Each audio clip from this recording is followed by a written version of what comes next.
စ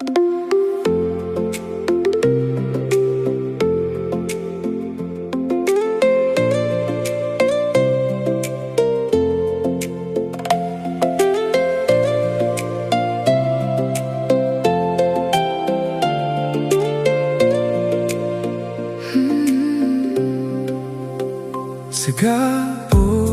တွေမပြောနေလေဆက်ပြီးတော့ညင်ချရဲ့ဒုနဦးကြရဲ့နေချစ်ခဲ့တာတွေရှင်တန်ကမြဲပါစေအသောမတော်သူတွေလမ်းတွေမယ်ဖြစ်ပြီး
ဖြစ်ပြီးသားမတ်ခုကို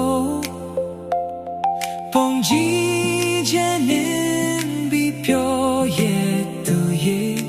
ချင်တဲ့တော်လေးအေးစေတော့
ရင်စိတ်တော့